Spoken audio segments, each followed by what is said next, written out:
Now we'll examine some looping structures. Quite often, you'll run across the need to execute the same or similar code multiple times. If you have a set of code that's going to be executed, say, 50 times, to replicate that code that many times will take up a lot of space and is not a good use of time or programming space. That's why we have looping structures.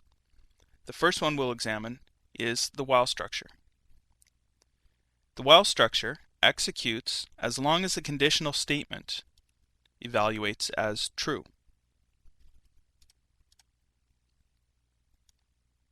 In this loop, the condition in the round brackets is true. So this loop could potentially go forever. This is called an infinite loop. Because there is nothing in this loop to tell it to stop, it could potentially run forever. PHP does have some server-level control structures to keep that from happening, such as script timeouts. But if those have been edited because of some long-running scripts on the server, then this simple loop could potentially lock up a server while running forever. So a warning, always, always, always have some condition to break out of a loop.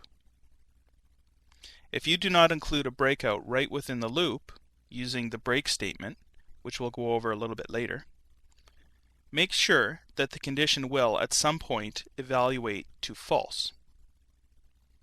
I would never, never, never execute this while loop. The potential for harm is just too great.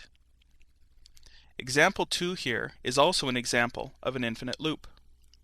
It has a condition while a is less than 5, but there's nothing within the code that will ever make a equal to 5.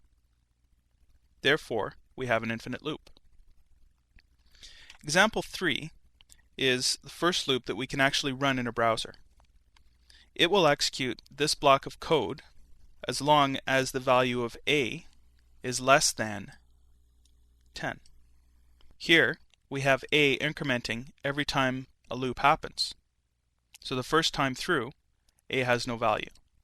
Then we increment it and a becomes 1.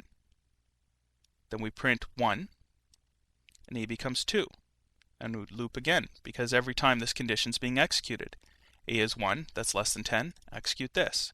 A is 2, that's less than 10, execute this. And so on until a is incremented to 10, in which case this condition will evaluate to false and the loop ends. Try running this script. You'll get the numbers 1 to 9 printed out in your browser. And we have 1 through 9.